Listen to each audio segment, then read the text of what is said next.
I see people are starting to filter in. Good evening, everyone, and welcome to our first Critical Conversations. Tonight we're talking about civic friendship, divisive topics, and democratic discourse with the Bill of Rights Institute. If you desire closed captioning, please click the Show Captions or CC button, which should appear below.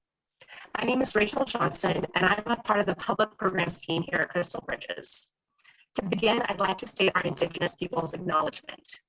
Crystal Bridges and the Momentary recognize our roles as settlers and guests in the Northwest Arkansas region. We acknowledge the Caddo, Quapaw, and Osage, as well as the many Indigenous caretakers of this land and water. We appreciate the enduring influence of the vibrant, diverse, and contemporary cultures of Indigenous peoples.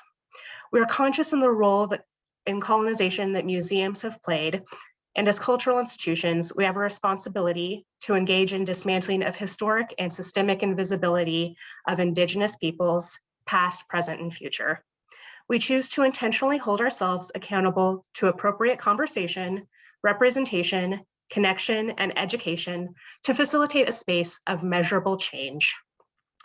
Thank you to the learning and engagement sponsors of We the People, the Radical Notion of Democracy, and thank you to our partner tonight, the Bill of Rights Institute.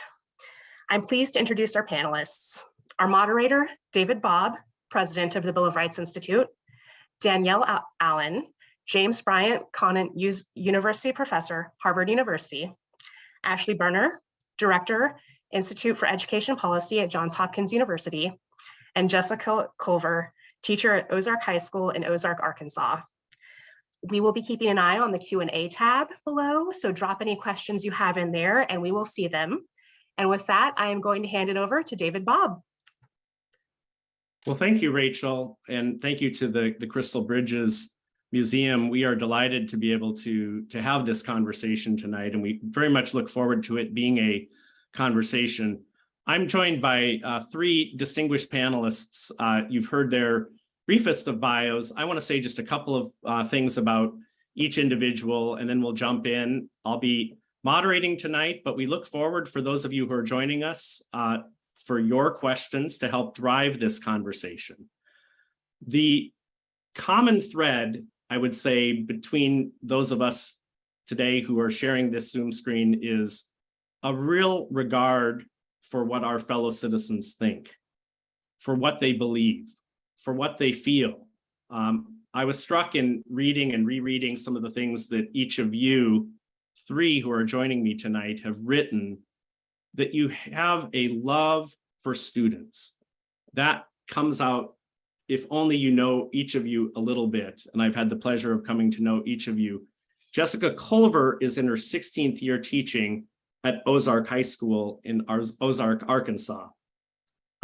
She is this year teaching U.S. history since 1890 to 11th grade students, as well as a concurrent college credit world history to 11th and 12th grade students. She is serving, I'm proud to say, as one of the Bill of Rights Institute's National Teacher Council members. And she also is an AR Teacher Fellow with Crystal Bridges. Ashley Berner is director of the Johns Hopkins Institute for Education Policy and is an associate professor of education. One of the things that struck me, and Ashley, maybe you'll have to tell us about some of these experiences, but it's noted in your bio that your earlier teaching experience took place in a Jewish preschool, an Episcopal secondary school, and an open university in Louisiana. We're going to have an opportunity to explore some of Ashley's research and understand the unique perspective she brings to the field of civic learning, civic engagement, the study of pluralism, all from a public policy and historical framework. Danielle Allen also has a wide and varied background, having served in public policy roles in the Commonwealth of Massachusetts, having led efforts in public health. I'd say a distinguishing and through line in much of Danielle's work is a regard for how can we understand our fellow citizens' opinions? How can we understand what democracy means to justice?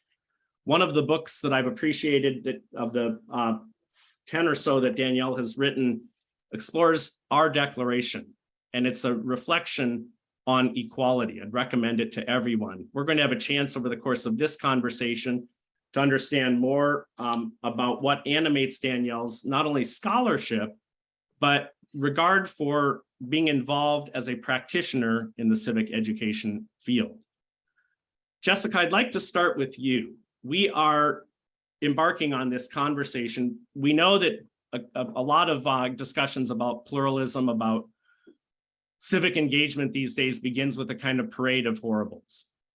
I want to dispense with those because we're going to reflect on certainly what the problems are and what some of the solutions might be. But I think what we want to start off with is what's the lived experience when you're in the classroom and you're teaching topics that would be regarded as controversial. Different words apply: critical, divisive is even a term that we've seen put into different pieces of legislation and come to define some of our discourse. I think everybody knows what we're getting at here, but could you just relate a little bit, given your teaching experience, what's it like to have those kind of conversations with high school students today? Hey, David, thanks for having me. Okay, so I think most high school students today, and I think many other teachers would agree, are actually very tired of the negativity and really don't want that for their generation. I'm sure there's always some outliers to me saying that. But I had a boy on Friday come up to me and out of the blue say, I wish when I got to vote that there weren't even labels of Democrat and Republican.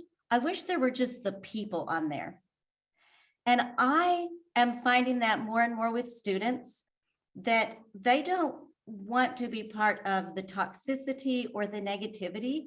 And they are really deep thinkers who want to know more and are very excited to be civically engaged. We are having next week at our school a voter registration drive. The county courthouse will be here at our school. All the kids who are 17.5 years old can register to vote.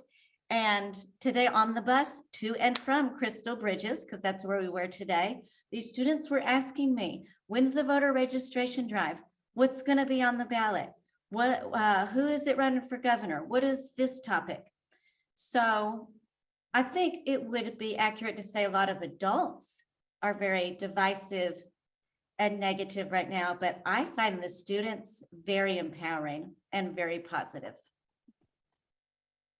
Well, thank you for that. And we look forward to really understanding more from your perspective about how that energy, that positive energy can be channeled.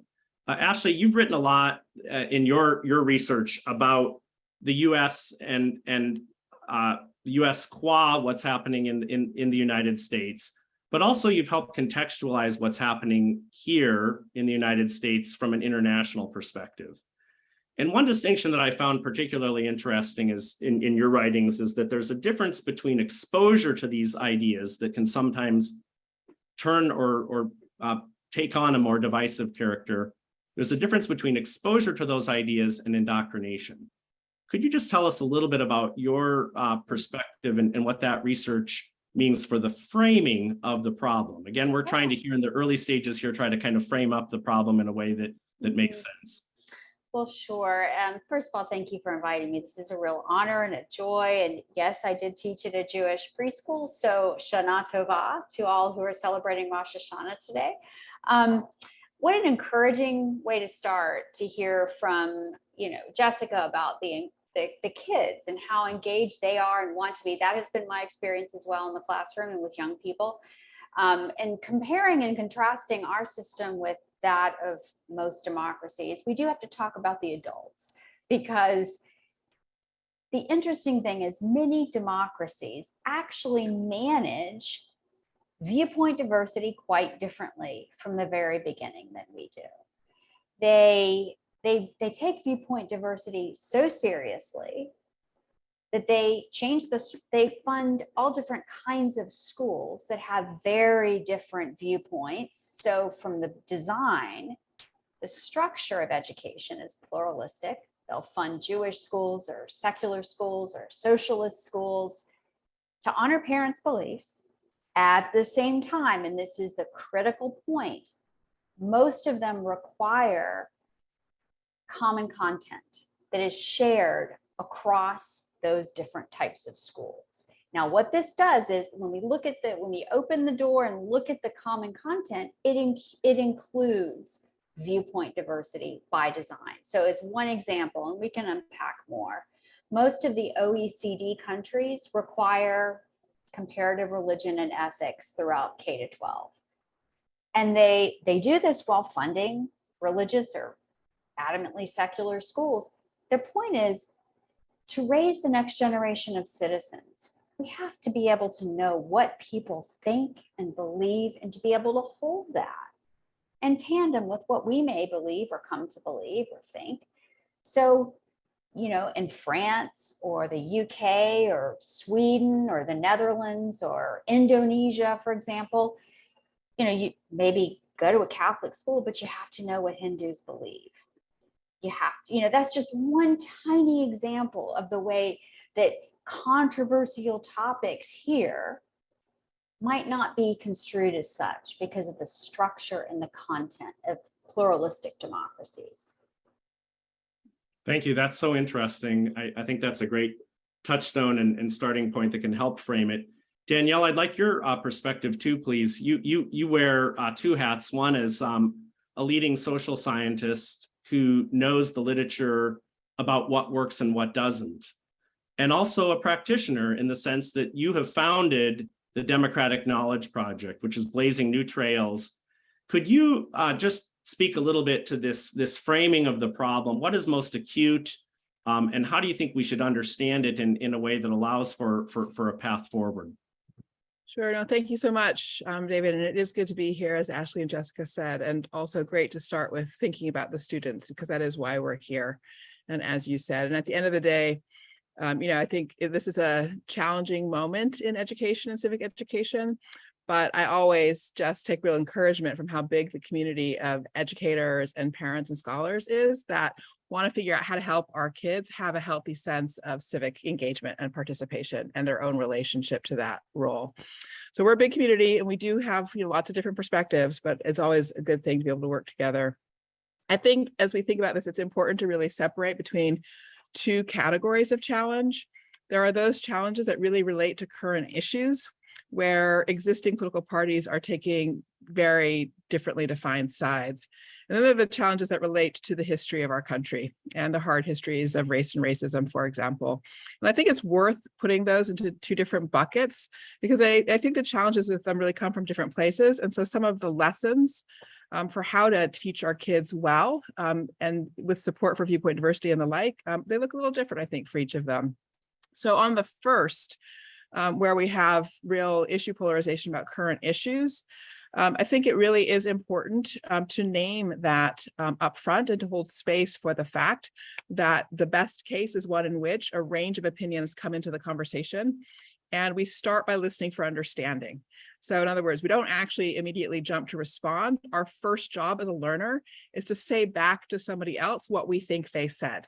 And they get to check, did I get that right or not? And I think if we can practice that listening for understanding, that can go a long way to helping make space for meaningful and, doing research and sort of learning about the kind of hard issues underneath a current event or controversial topic.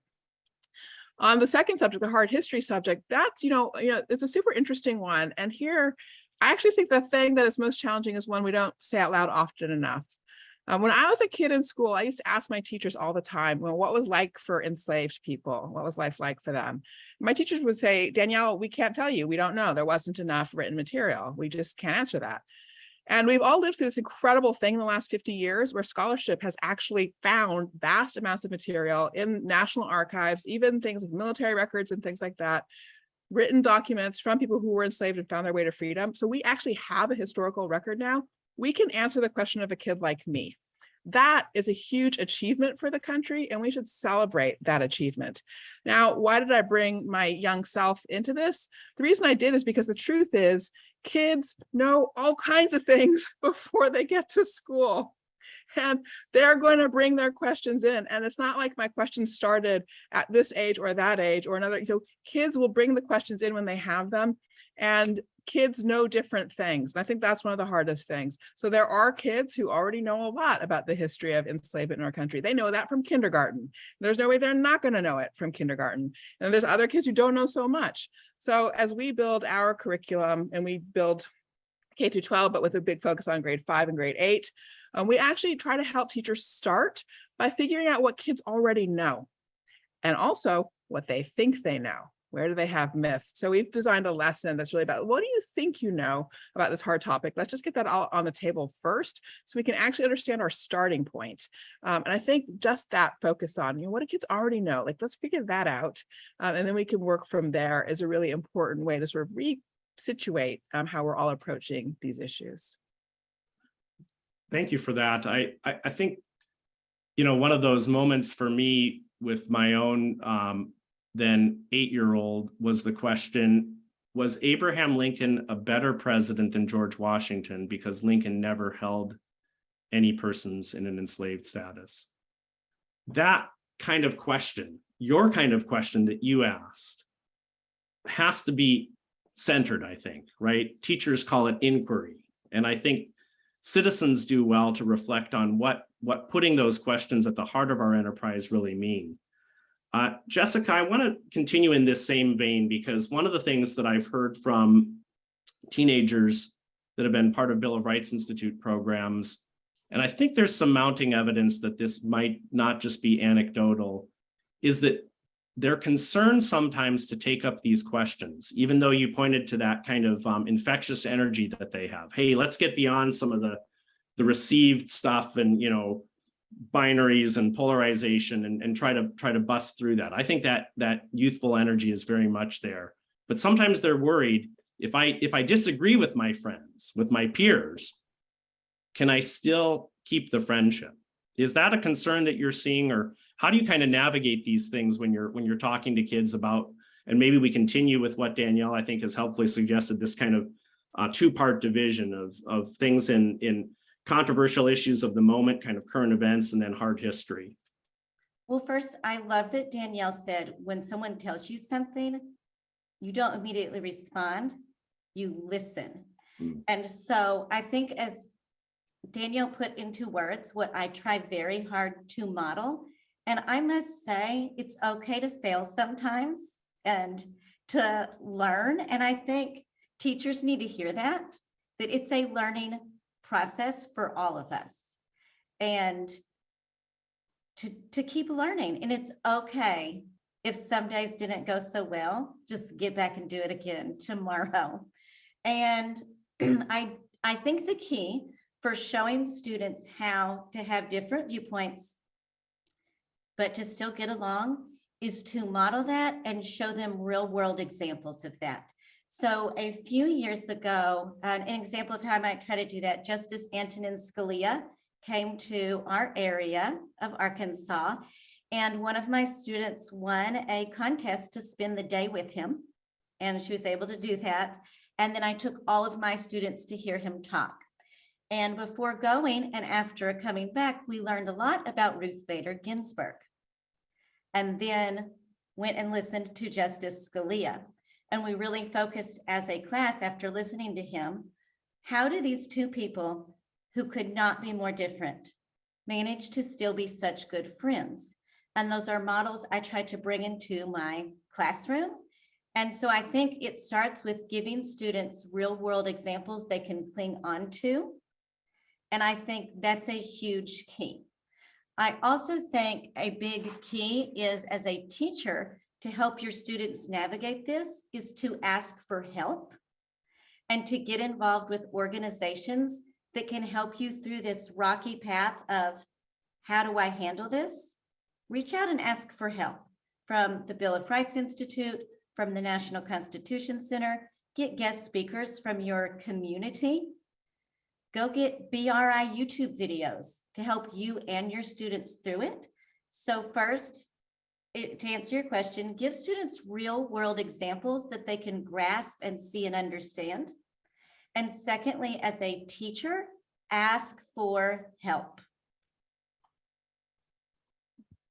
Sound advice. And Ashley, when you think of this sort of framing of the problem, one of the ways that your research has been, I think, lasered in on is that there is a need for content knowledge.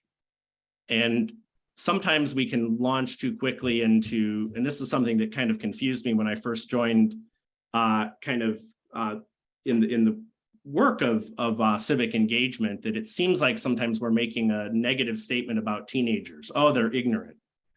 They're woefully ignorant today, right? They're apathetic. And then you start digging in and working with young people, and you recognize, if that was the case, whose fault is that?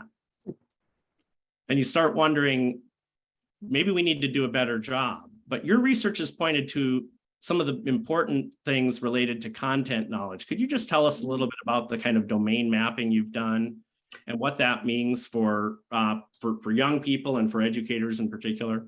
Yeah, sure. So I'm standing on the shoulders of giants. Diane Ravitch has written a lot about the value of the liberal arts curriculum. You've got people as different as Diane Ravitch and Edie Hirsch who's made this case, and certainly some scholars at UVA who are making this case now. But if you think about it this way, let me just give a historical background and then the influence it has today. About 100 years ago, in the United States, our educational kind of leadership decided that instead of democratizing the liberal arts, letting everybody have access to this, not by liberal arts, I don't just mean, history, it's history, philosophy, chronology, literature.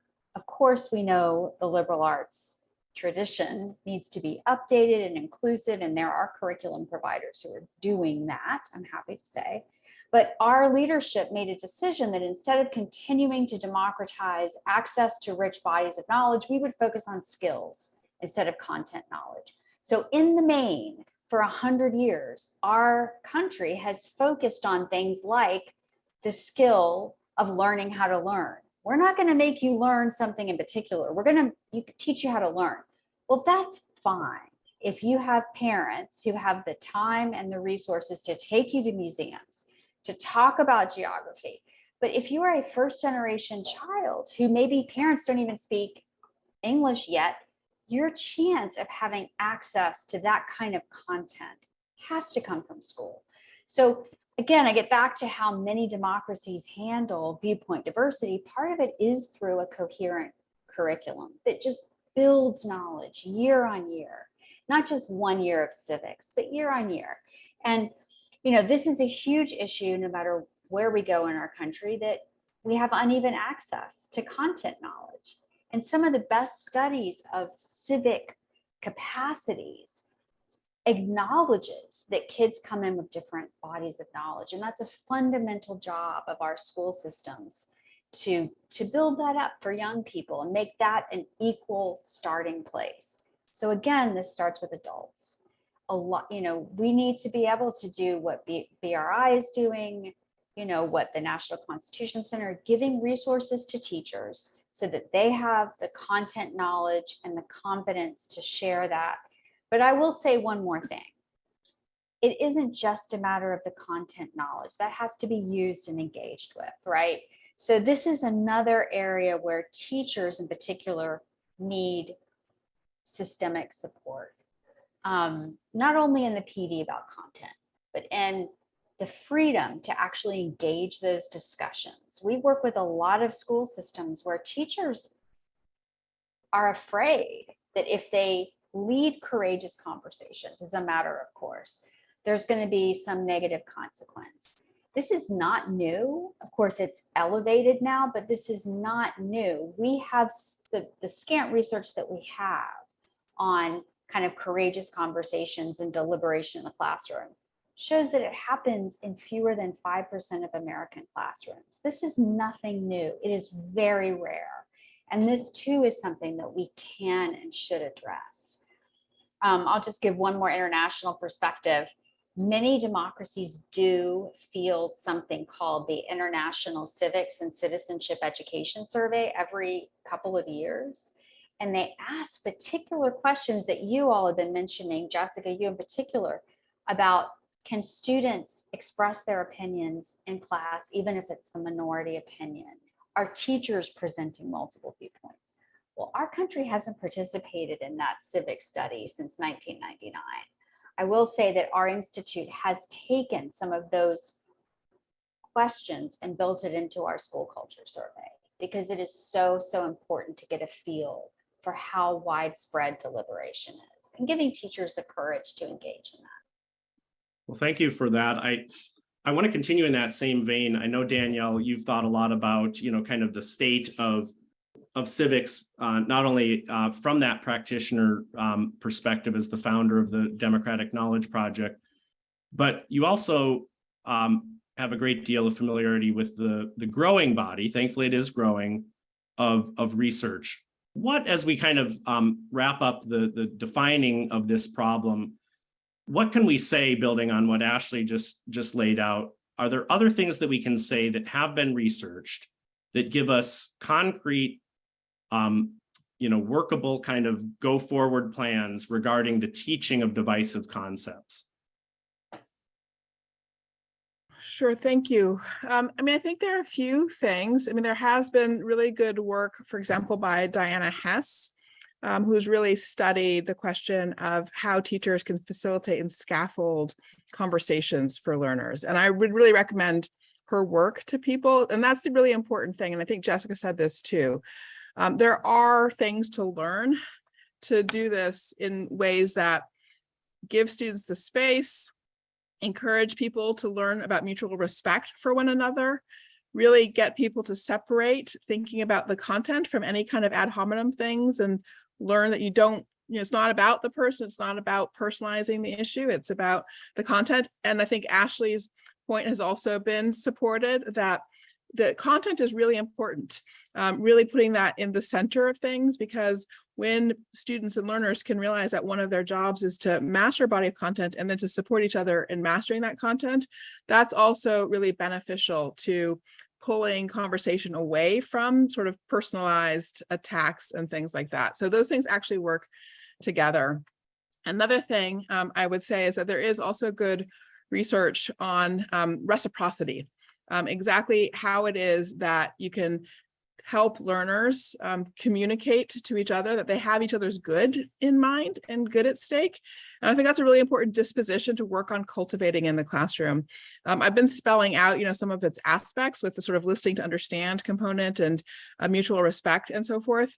But we can see growth in that disposition for reciprocity in students. That's a measurable construct. And I think really important that then the learning techniques, the sort of teaching moves that facilitate that can be front and center for instructors. So. Yeah, that's such an important point. I think it's been said, I'm not a neuroscientist, but the literature that I've read about will suggest that there's a kind of chemical and neurobiological response that when you just say to somebody, that's an interesting point, I hadn't thought of it that way, right? It's almost a standing down of those parts of us that are quick to be aggravated and activated by social media. And it sounds like, Jessica, you've been bringing some of those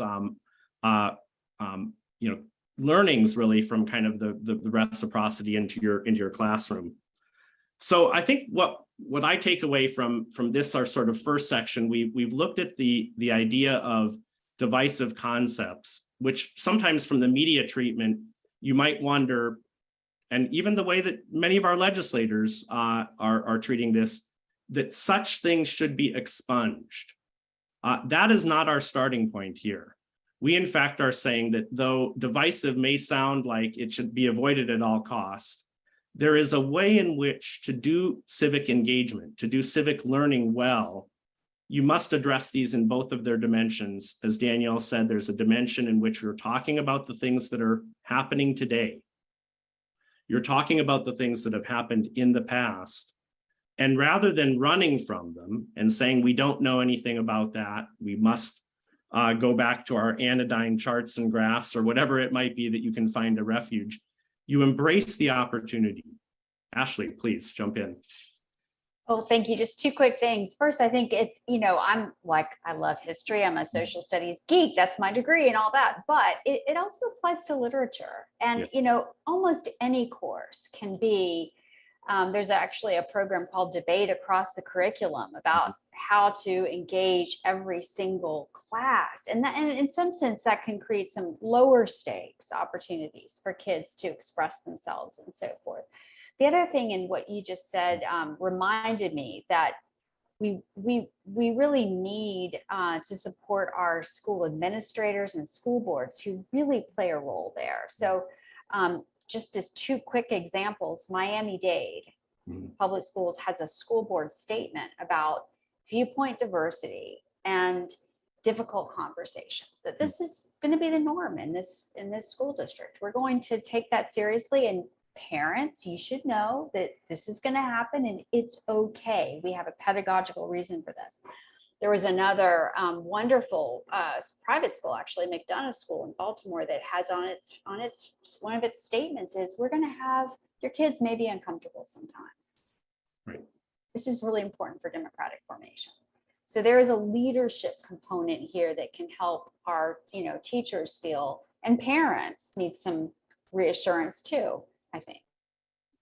Rather than being banned, divisive concepts need to be made a part of every child's formative experience. I think that's one of the things that I might say as we move into now our conversation about democratic discourse. Our third part will be civic friendship, kind of moving up the ladder from defining the problem to looking at what does deliberation mean, and is it possible to get to civic friendship? Danielle, please jump in. Well, you may have another question. I was going to follow up on something Ashley said, so I'll follow up. Great. And if you want to redirect. I also think that one of the challenges in this space is, to Jessica's point, Jessica said, if you're feeling that it's rocky waters, ask for help. That is just deeply important, because there is better and worse teaching when it comes to working with controversial issues and hard histories and the like. And I don't mean by that necessarily better or worse educators. I think everybody's trying, and I think we have to be really honest about that. But these are hard things to do. And I think it is important to say that out loud and honestly, and to be clear about the fact that it is possible to help educators be really effective in ways that are empowering for all students, recognize the diversity of perspectives that students bring into the classroom, and really support the growth of all students. And that's the goal. The fact that people are working hard to really clarify that goal and clarify how to support teachers' growth and development and achieving that is just really important. But again, I think it's important to acknowledge that it's hard, and sometimes people make mistakes, as Jessica said, and then we have to kind of get up and move forward. But knowing that what our goal is so it has to be the central focus. Yeah, that it really takes at least three parties, right? The teacher being supported by parents, by the building principal, by a superintendent. It takes parents doing their part. It takes the administration. Jessica, what have you found, when you think about, you pointed to kind of how you wade into some of these topics that can tend to tear us apart. How do you start to get young people thinking about and participating in actual deliberation? What's worked in your classroom? Thank you so much for that. And I really do think a lot of schools around the country are doing amazing work on everything we're discussing. I always say the amazing thing schools are doing isn't what makes the news. You're not going to see the news reporting on these schools creating amazing civic conversations. It really is happening. And I really do feel very empowered when I see it. So also when it comes to creating very deliberate discourse and how to do that, I try to know there are some things beyond my control. What can I control and what can I help students with? So like I said, the voter registration drive, but also we're going to have students who are 17 and older working the election polls on election day. in coordination with our courthouse. So teachers can do things like that. What an amazing experience in civic engagement to work a voter registration drive before you can even vote and physically, emotionally see it in action. That is something anyone listening on this Zoom could do across the country. They'll take those volunteers 17 and up. Other things I do is every year we have very great engagements with whoever our 2 senators in DC are and whoever our representative from our district is. Last school year, we were able to get one of our senators from DC to come visit our classroom, but every year we Zoom with them live from DC. They always do with us. We write letters to them. And I have students enter every contest they can to win free trips to DC. I say, enter it, let's enter. And sometimes they have gone. We have gotten to see free from entering these contests. We've gotten to Skype from DC with Malala Yousafzai, with these students from Ozark, Arkansas, and meet General Colin Powell. And we do it by, I push students, enter that contest. We might lose, but enter it. Write that letter. Tell them what you think. And I have had this summer, one of my former students from Ozark, Arkansas, served on Capitol Hill this summer in a volunteer role. So I think if you will see what can I control, take a deep breath, some stuff you can't, and push students to get involved in those examples I just said, or other amazing ways. Yeah, no, that's really interesting. I think one of the challenges, and you're pushing up against a system there that doesn't always model it, right? Ashley, you've written about one of the dark days in our recent past, that January 6, 2021 had to be a wake-up call to this nation about the status and importance of civic education. That action, an insurrection, marked an effort to quell and quash the deliberative sense of the community, right? Through the official proceedings. Why did you write that? Maybe you could just expand a little bit on what it means when we lose that sense of deliberation and what that has to do with civic engagement. That I remember spending all day just in front of the television crying in absolute shock on that day. Yeah. And I think, no, I wrote about that because, well, it's hard to not be emotional about that day. I can sit back as an historian, I can sit back and say, you know, here are the gaps of content knowledge. Here are the gaps of that basic lack of understanding about how government works, how it's supposed to work, what the constitutional limits of different bodies really are. That's kind of a sterile tone. It's also, the emotional side of watching our leadership engage with this, and of, I think all of us who are in this space, and what I wanted from that was for every child to understand not just how our system works, but what the alternatives are. Not only how our democracy is supposed to function, but how unique and fragile it is. And you only get that from the wisdom and perspective of deep, rich content and the practice of what we would call civil tolerance.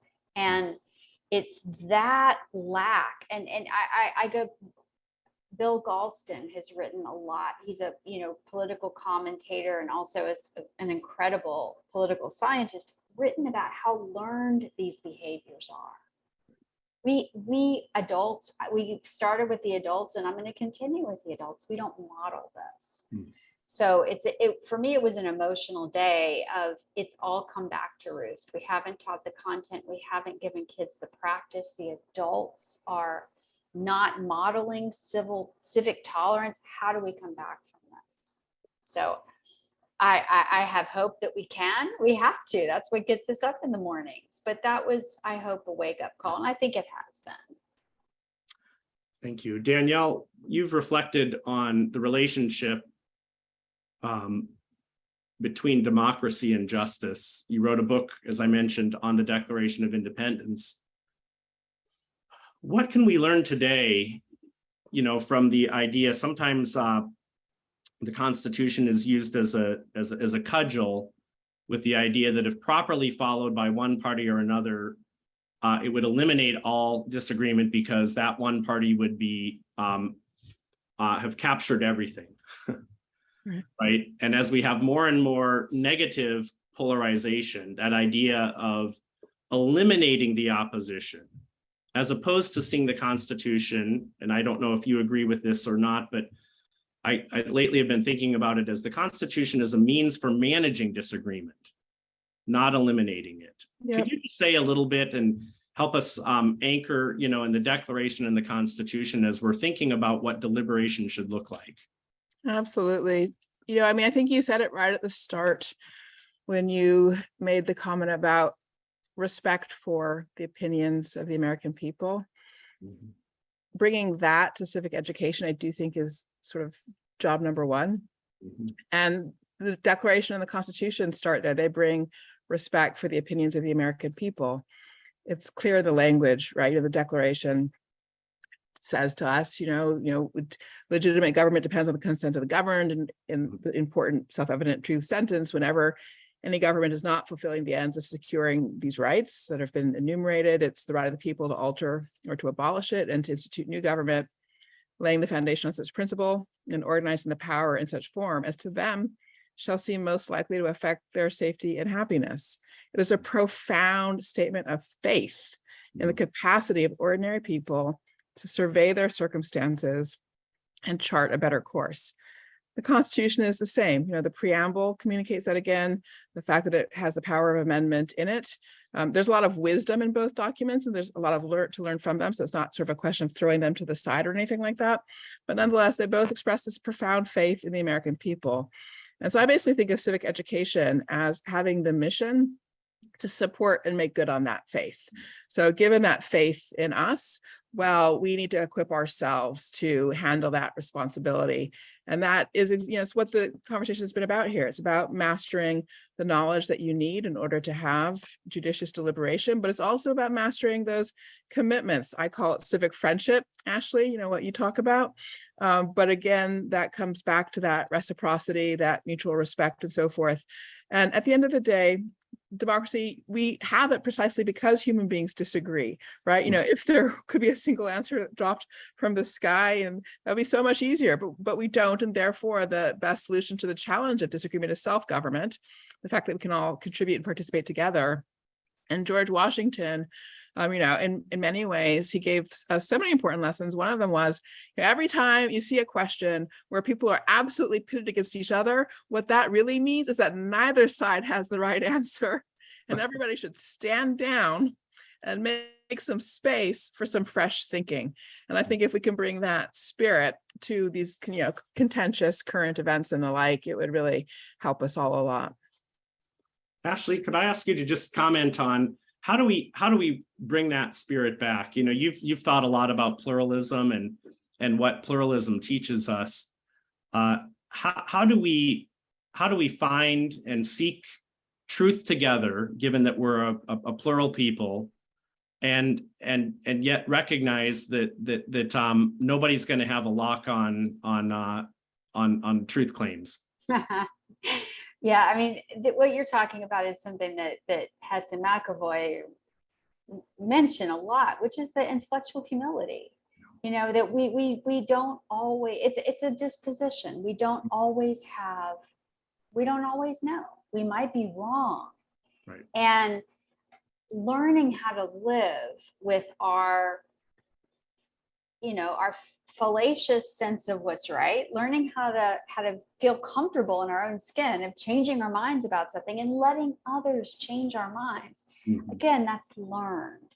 And so, I think about pluralism is we have to learn. We're a plural population. You can organize plural school systems in many different ways, but it does come down to a commitment to giving kids access to many different points of view and helping them learn to engage those and articulate those in a calm and respectful manner. And this again is learned behavior. We don't spring from our mother's wombs capable of doing this.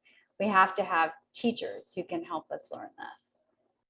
So Jessica, kids are full of passion, which is awesome.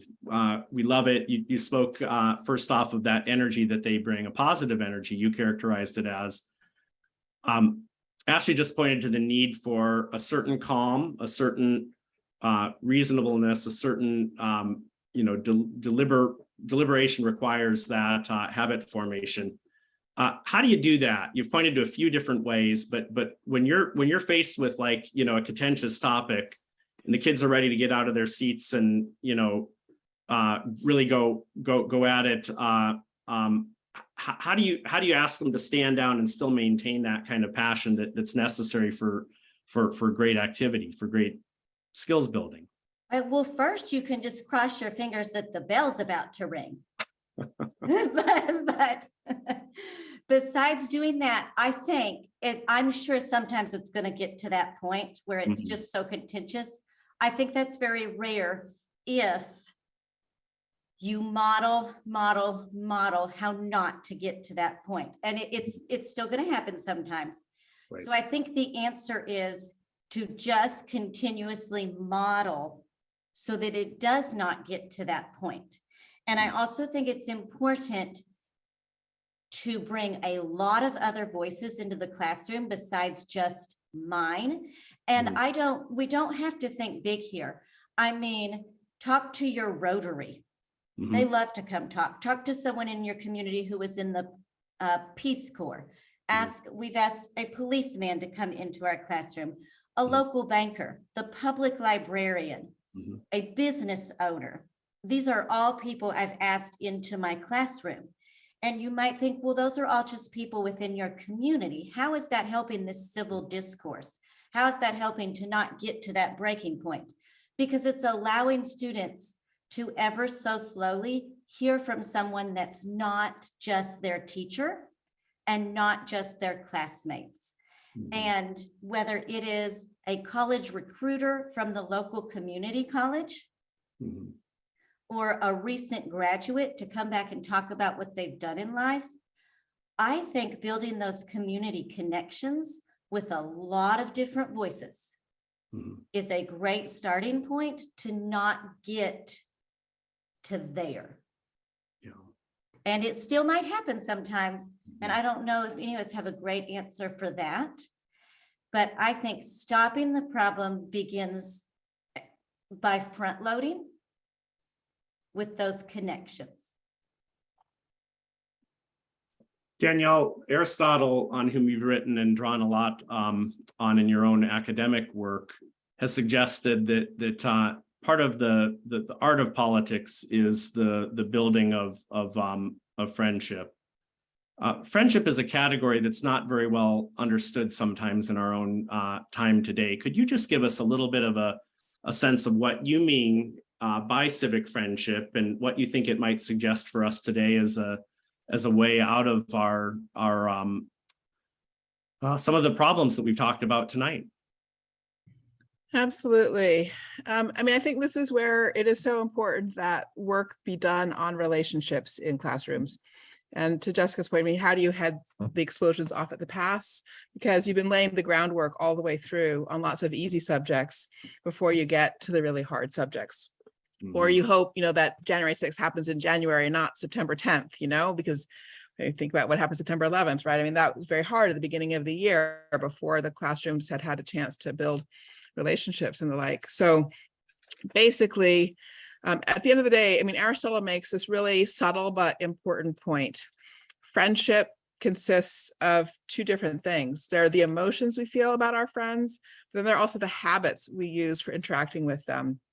Those are habits of turn taking. There are those habits of listening. There are those habits of recognizing that sometimes you're going to do something that's better for one of the friends, go to, movie X instead of Y, but then that means the next time you got to go to a different movie for another friend. That's a kind of approach to compromise. And so once you see there's this distinction between the emotions of friendship and the habits of friendship, then you realize you can actually practice those habits even with people that you don't necessarily have a bond with as of yet. And so that's really what some of the research is about that you asked about, right? Some of, for example, the research on reciprocity is about trying to really clarify, what are those habits? How can we build those and scaffold those habits, even if we walk into the classroom without a sense of connection to one another?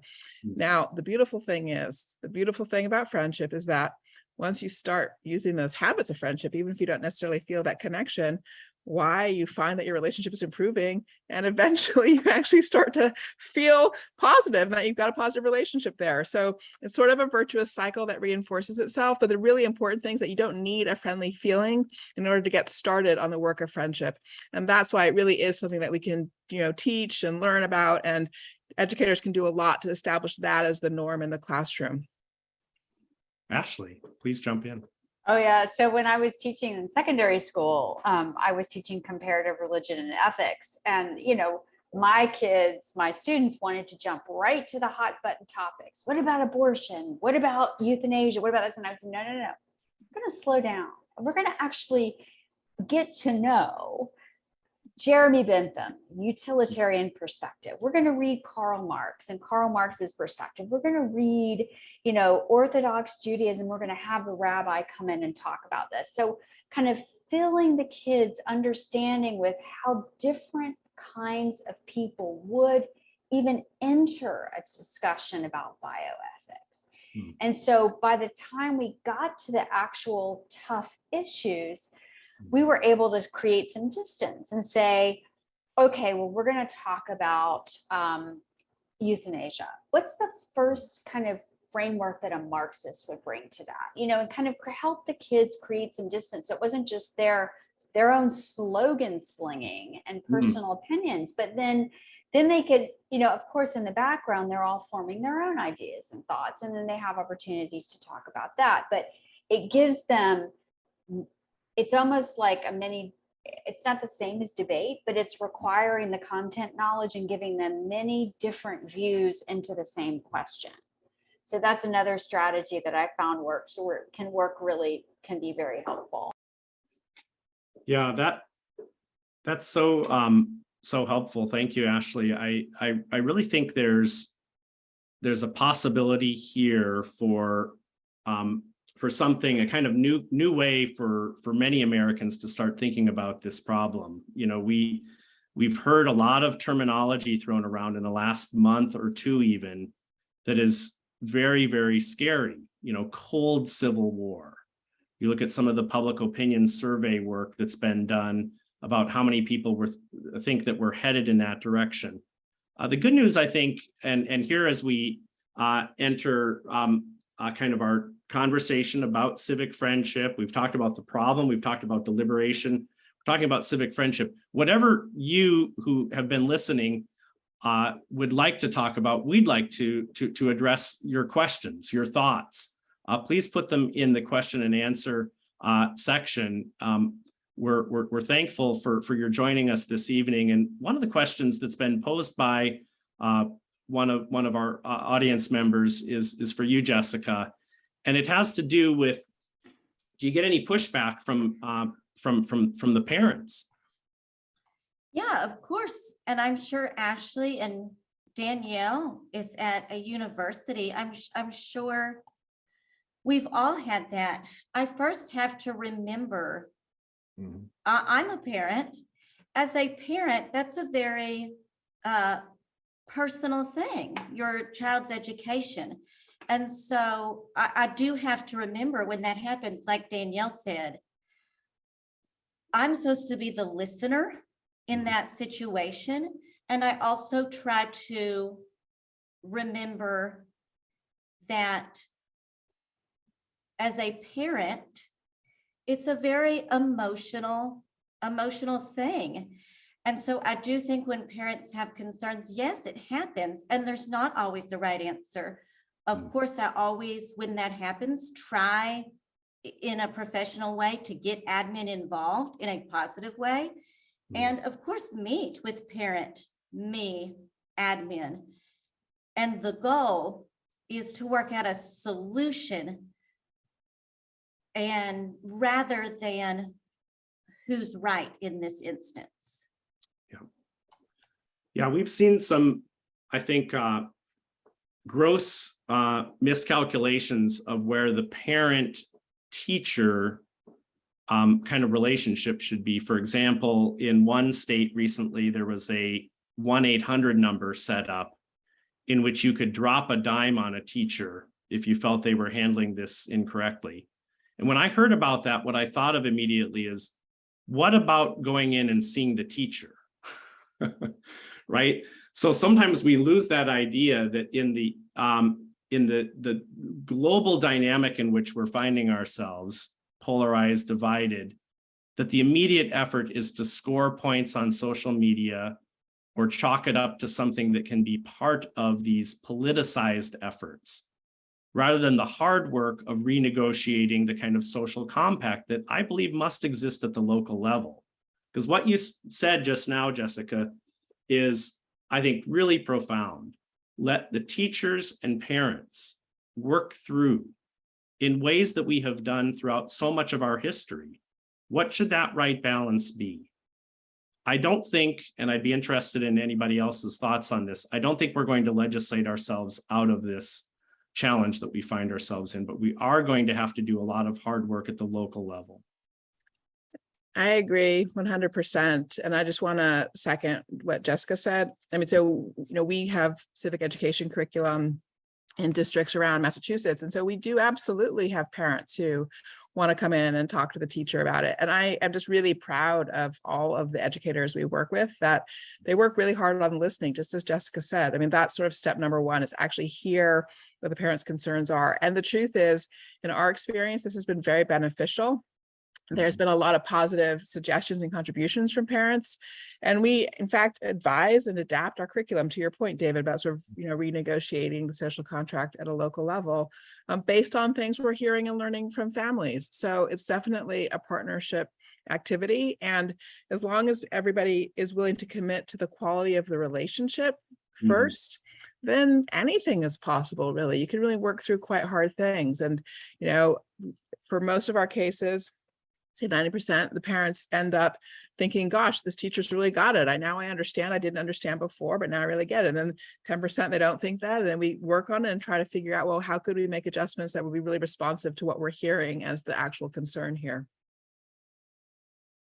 Ashley, do you have any thoughts on this subject? It's really a kind of reverse ratchet, right? That we've worked ourselves into a place where, in at least a good number of school districts, there is a contentiousness around these subject areas. How do we begin to kind of reverse that negative cycle now? I think what Jessica and Danielle have both said is 100% right, of listening, respecting, and working it through together. We've had the same thing at Johns Hopkins. We have this school culture survey, and we are school sector agnostic. So we work with mostly districts, but also Catholic schools, Islamic schools, all different kinds of schools that work on this survey that does have these civic measures in them. And I get calls from parents.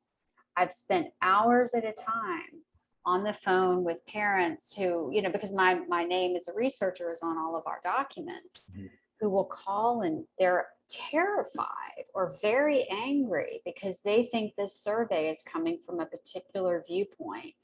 And just listening and saying, well, what are you concerned about? Well, let me just let's talk through this. Let's talk through this, and have had very good experiences with that. But it does require a lot of listening and respect. When you let when I think when the conversation is dismissive or contemptuous, then there's no hope. We have to be able to just listen and hold.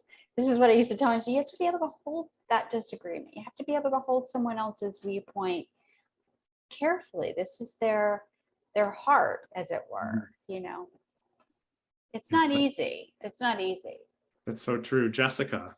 And just real briefly, to also be able to say that I, as the teacher, I need to learn more too. I think having those meetings and hard conversations sometimes also makes me realize, oh, I need to keep growing and learning as well. So while it can absolutely be a stressful situation going in, I do think all parties can often learn something from it. I'd just like to follow up on that if I could, Jessica, because you've addressed, I think, a very practical way forward with parents. What's your word to administrators, you know, who are trying to navigate this? I think the pressure that they often feel is sometimes born of a conversation with the general counsel.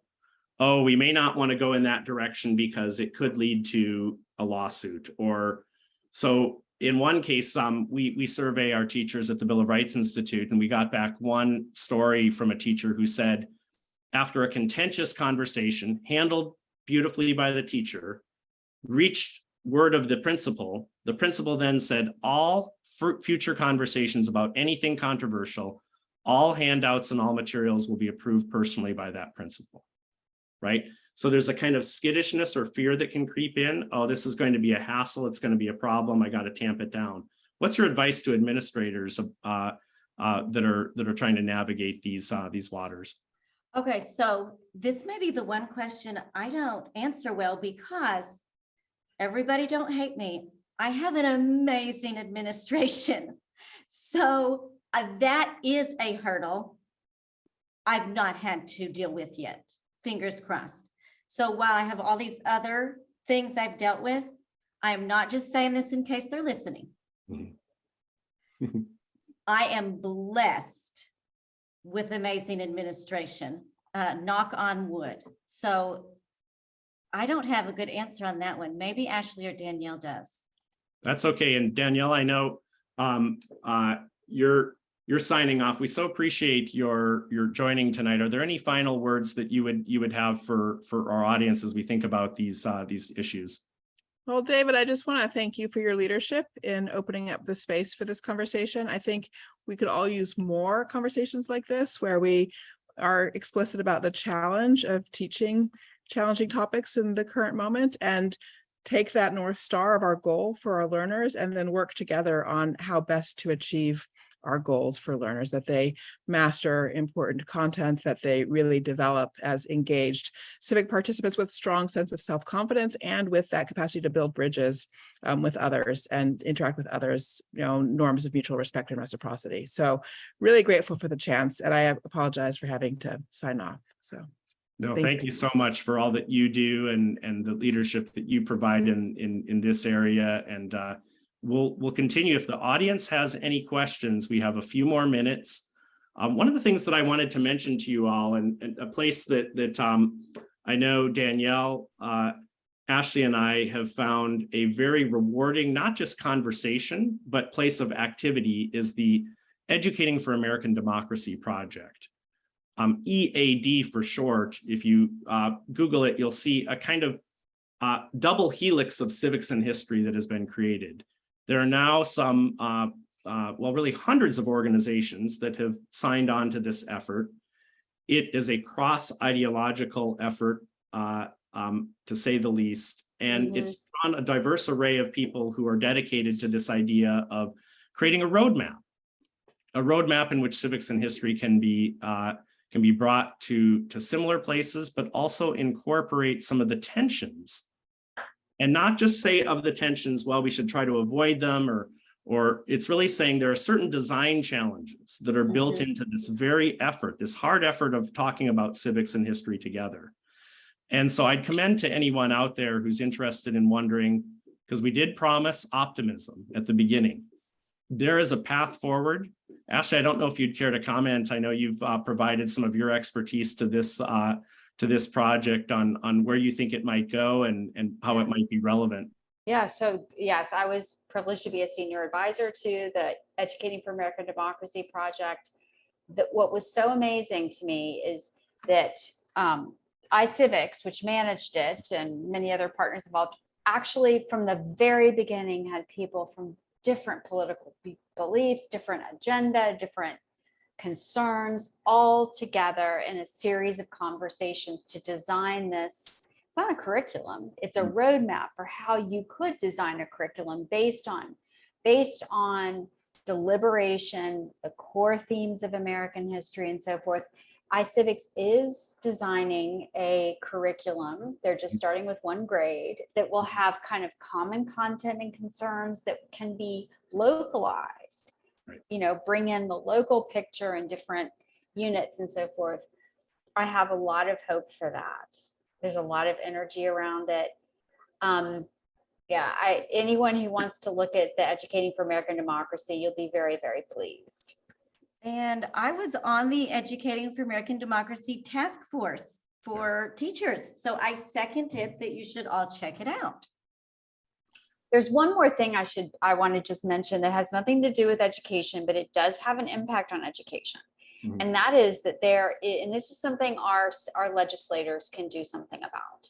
And that is the fact that when you have partisan gerrymandering, where one party is in charge of a voting district, that has a negative impact on young people's long-term civic involvement. So if we could find a way to have fewer basically single party districts, Yeah. A, we would elect more people with compromise, and B, the research is kind of would nudge us towards, we're going to create more engaged citizens, because young people hear adults debating, they hear adults compromising, there are things that could help besides just, heroic, teachers having it all on the schools. There are things that we can all do. Yeah, no, I think that there's a host of things, right? And that's certainly one among them. Speaking from a political science perspective, it's really remarkable to see just how many districts, here we are, 5 weeks, 6 weeks out from our midterm elections. And you have, I think, the largest number of non-contested House races that we've seen in at least a couple generations, if not ever. So it's a good student project for educators out there. For citizens, I think you're right, Ashley, we have to look at that. There have been some interesting reports, and one of the things that we want to use as we wrap up now, the last few minutes, I'd ask Jessica and Ashley, and I'll start with you, Jessica, bring us home for those who want to do some more reading, who don't want to do some more thinking. What are some of the things that you might recommend to people that they do in whatever walk of life they find themselves to think about building civic friendship? Several things. Something that it helped me immensely with how to teach tough topics as a teacher, Mount Vernon Teachers Institute, which is free. And I would encourage everyone to use the Mount Vernon website. It really helps you navigate how to teach about the founding fathers in a thoughtful way. Also, I would encourage, of course, Bill of Rights Institute, iCivics, Fulbright Teachers for Global Classrooms. Anything with the Fulbright program has been life-changing. So I know I'm leaving a lot of people out. And whatever is local in your community. I feel like an Academy Award winner where you have to say everybody. That's right. And I would just say our institute put out something called Civics at Home for parents. And I think any of us can take ownership of not participating in the feeding frenzy that is social media. Just do not engage, do not participate, do not reward. And number two, in your home, making sure that you're actually not just watching Fox News or not just watching MSNBC, but actually and modeling for your kids, We're going to Mhm. hear from all different kinds of people, and having visitors over to your home who that you disagree with. Just say, let's try to wrestle this to the ground. There are everyday practical things we can do to elevate the kind of goodness Mhm. that American democracy is meant to foster.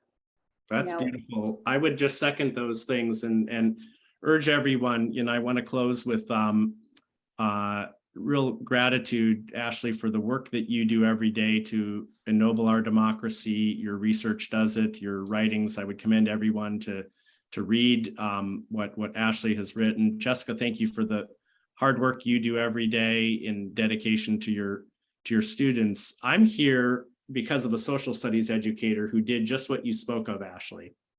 And I had a little bit of that tendency as a 16-year-old to be that kid that was a little too confident in his bumper sticker sloganeering. And this teacher, with a real measure of intellectual humility, but also firmness of hand, said, "You got to look a little farther.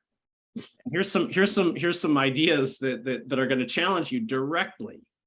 And by building that kind of viewpoint diversity in, he started what I think has been a theme of this conversation, which is habits, right? Habits have to start somewhere. And he modeled those things like you told us, Jessica. And he did a lot of things that helped me, and I know a lot of other students. That's the kind of work that's happening. And I'd say the positive note to end on is that in whatever communities you find yourselves, whether you're an educator, a parent, or you find yourself seemingly on the fringe of our formal educational system, the hard work is going to come in formal and informal work. And it's going to take everyone, regardless of our station or profession, to challenge one another, to take some time to listen, and to see, I think, what can be some good results from that very act of not, like you just said, Ashley, confining yourself to one point of news, one perspective. So we thank you, Crystal Bridges, for the opportunity to have this conversation tonight. Rachel, I'll turn it back to you. I wanted to thank you, each and every one of you, for modeling discourse and civic friendship for us tonight and just carrying on this great conversation. Please be sure to follow up with the Bill of Rights Institute online if you want to learn more, or reach out to us about any of those resources mentioned tonight, and we can connect you there. And also, please join us again on October 11th for our next critical conversation with the Clinton Presidential Center. And just thank you all again from Crystal Bridges, and I hope everyone has a great evening. Good night. Right.